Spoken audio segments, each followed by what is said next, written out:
Hello and welcome back to Read Becca.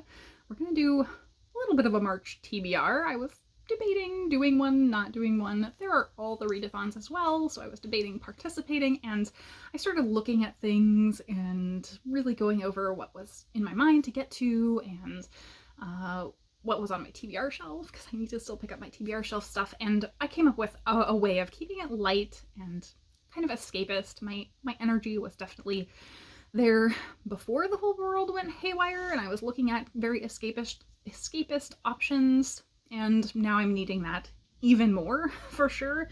So I'm sure many of you can relate. I did pick out two readathons to participate in, March Mystery Madness and the middle grade March. So I will link their details down below. I'm not going to go over a massive amount of detail here. You don't need it. You've probably heard about it everywhere else. For some reason, March and November, I think, are the 2 months that are just absolutely overblown with readathons. So I didn't want to overwhelm myself. So these are mostly short and light reads. So let's jump into my first pick for March Mystery Madness. I went with, for the prompt that they have, which is 2x2, you can interpret that any way you want, really. But I went for a very literal interpretation of the second book in a series. And this was a series I read last year. It came out about this time last year, and that first book was wonderful, and the second book is coming out this coming week. And so I have a hold on the audiobook of this from my library. This is All the Queen's Men by S.J. Bennett, and it's a cozy mystery that the queen actually investigates these murders. And so I had such a fun time with the first one. It is fun to follow this old lady who is underestimated for being so old and for her royal position. She kind of uses her personal assistant as her hands and feet to do the actual legwork, but it's so wonderful and fun and irreverent. So I'm really looking forward to this second one. The next one is another new release. It is from January of this year, and I really don't know too much about this one, but it is another thriller mystery.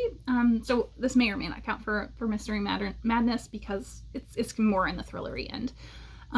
This is from a TV writer. So Noah Hawley, I think, is most famous for Fargo, and I have not watched that yet. I really need to.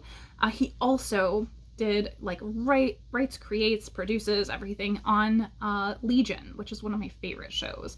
I absolutely love it. It's extremely bizarre. It's a comic book adaptation. Very, very visual and striking. So I love that show. So as soon as I saw his name and was like, that sounds so familiar, doing like author press, and it immediately made me want to pick this up when I realized who that was.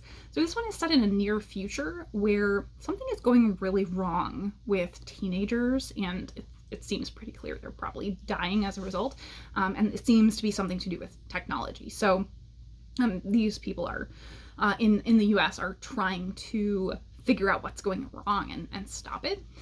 So it sounds like it's going to be very weird, very fast-paced, and really gripping. So exactly what I need.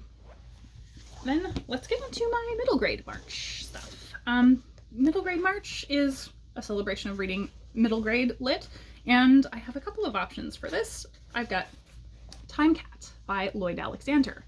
And Lloyd Alexander is probably most well known for the Prydain Chronicles or the Black Cauldron series. This one is still sort of fantasy, but it's a time-traveling cat. So you can see on the cover here, we've got like pyramids and a war happening down there, and then a ship sailing, and maybe ancient Rome over here.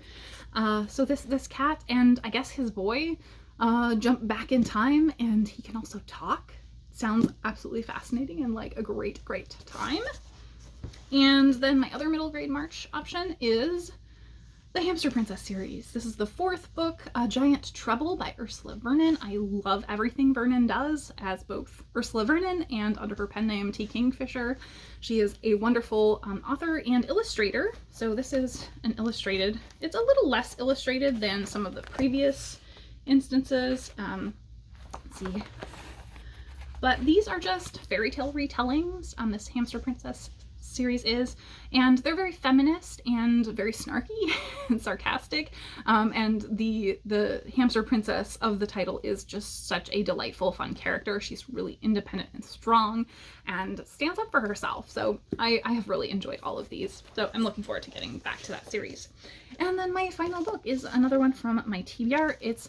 I need to get into my Just Vibes Gothic Contemporary Lady Authors series with The Silent Companions by Laura Purcell. And I want to kind of go in blind for these. I don't want to reread any of the synopsis for all the ones I bought. So if I can recall, the synopsis for this is something like this woman is recently, she's lost her husband and she is going to his country home to convalesce while she's pregnant, and the servants all kind of don't like her, and there is a strange locked door with something creepy behind it. So great pick for my Gothic vibes reading.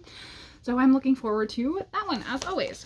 So those are my 5 books that I have on my March TBR. Are you reading any of those books? And which of the readathons are you participating in? Have you figured out how you're going to narrow it down? Because that was really, really tough. I kept trying to think of how I could fit a mammoth in, and I can't do it. I gotta push back on that one. So yeah, that is it for me today. Thank you so very much for watching.